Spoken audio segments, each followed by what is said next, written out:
नफ्से अम्मारा रखा हुआ। नफ्से अम्मारा एक ऐसा नफ्स है जो इंसान को बुराई की तरफ ले जाता है। और अल्लाह ने इंसान के अंदर एक नफ्से मुतमइन्ना रखा हुआ। नफ्से मुतमइन्ना इंसान को अच्छाई की तरफ ले जाती है। कुरान में अल्लाह फरमाता है, या अय्युहन नफ्सुल मुतमइन्ना इरजिई इला रब्बिकी रादियतन मर्दिया,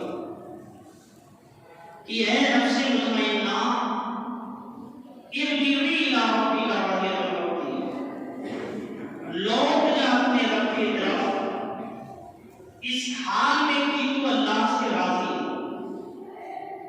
फिर अल्लाह तबारक व तआला नफ्से मुतमइन्ना इंसान से आपको जन्नत के मकामात में रखेगा।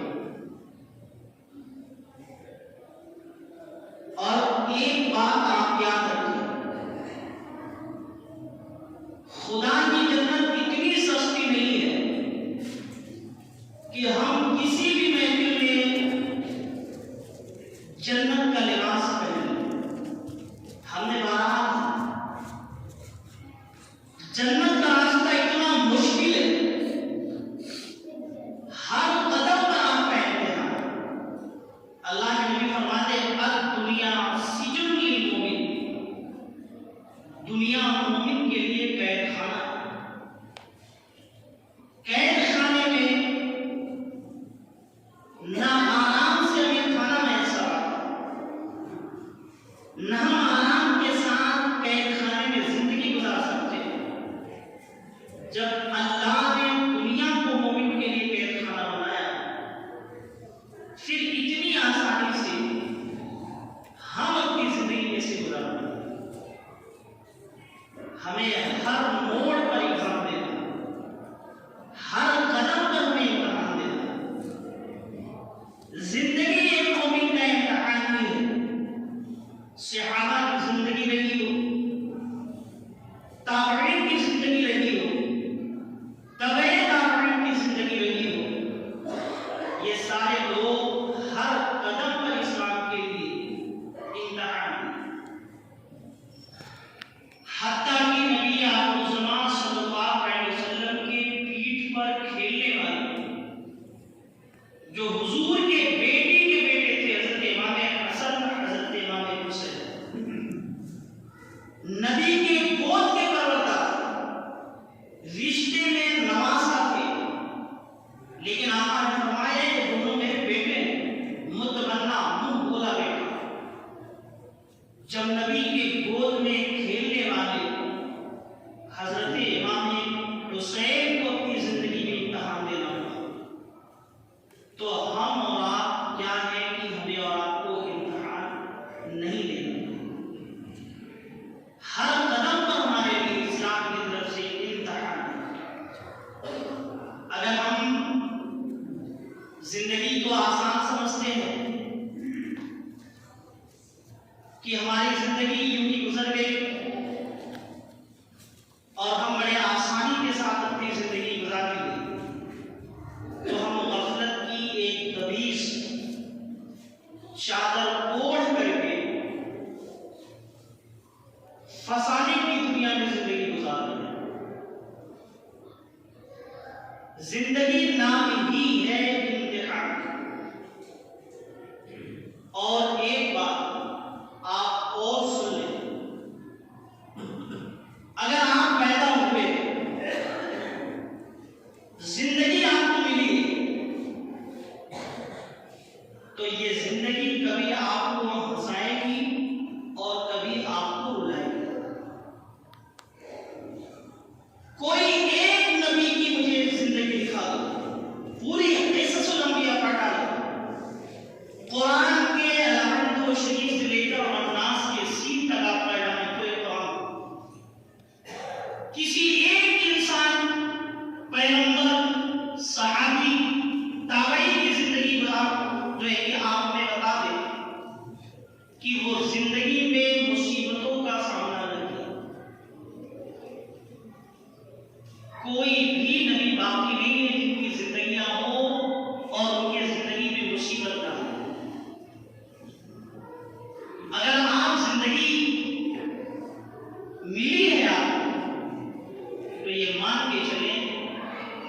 कहीं आपको हंसना है और कहीं आपको रोना है। जिंदगी नाम ही है हंसने और रोने के मकाम। इसीलिए जिंदगी के मकामात को देखते हुए कहा था, समझ में कुछ नहीं आता कि छेड़ो दास्ता कैसे। दास्ता माने कहानी। समझ में कुछ नहीं आता कि छेड़ो दास्ता कैसे, हंसाऊं तो बगावत है, रुलाऊं तो बगावत है। जिंदगी अगर आप इंसान बन के पैदा हुए तो कभी आपको मुसीबत राहत होगी और कभी आपको खुशी में असर आएगी। इसलिए अल्लाह फरमाता है, इन्ना मअल उस्री युस्रा, इन्ना मअल उस्री युस्रा। हर कठिनाई के बाद अल्लाह ने जिंदगी के लिए आसानियां रखी। बेशक हर मुश्किल के बाद अल्लाह ने आसानियां रखी, लेकिन जिंदगी बिल्कुल आसान हो ये मुश्किल है। ये मुश्किल है कि जिंदगी बिल्कुल आसान हो। हम खुशी खुशी अपनी जिंदगी गुजारने ये मुश्किल है। अगर जिंदगी हमें मिली है, हम इंसान बन के पैदा हुए हैं, तो कहीं हमें मुसीबत के घूंट भी पीने हैं और कहीं खुशी के जाम को भी पीना है। जिंदगी नाम ही है हंसी और मुसीबत के संबंध का। जिंदगी ऐसी नहीं है कि आप बिल्कुल आसानी के साथ गुजारें। मैं मिशकात शरीफ पढ़ा रहा था किताब में, उसमें एक हदीस मैंने ऐसी पढ़ी और अपने तलबा को पढ़ाया कि कल क़यामत का दिन होगा। इन्ना अव्वल अन्नासी युज़ा अलैहि यौमल क़ियामह रजुलुन उस्तुशहिदा। कल क़यामत का दिन होगा और अल्लाह तबारक व तआला सबसे पहले जिसका हिसाब व किताब करेगा, रजुलुन, वो एक ऐसा आदमी होगा उस्तुशहिदा, जो अल्लाह के रास्ते में शहीद किया गया। फिर अल्लाह तबारक व तआला उस शहीद को बुलाएगा और बुलाने के बाद वअर्रफ़ निअमहू, तो अल्लाह की तमाम नेमतों का इकरार करेगा, उससे कराएगा। वो शहीद बंदा अपने रब की तमाम नेमतों का इकरार करेगा। फिर अल्लाह तबारक व तआला फरमाएगा, वमा अमिलत फीहा, तूने हमारी नेमतों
दुनिया वाले तुझे कारी कहे, फकत कीला तुझे लोगों ने कारी कहे। दुनिया में तू कारी के नाम से मशहूर था, आज तेरे लिए मेरे पास ये फरिश्तों बंदिश बनाओ मुंह के बल से।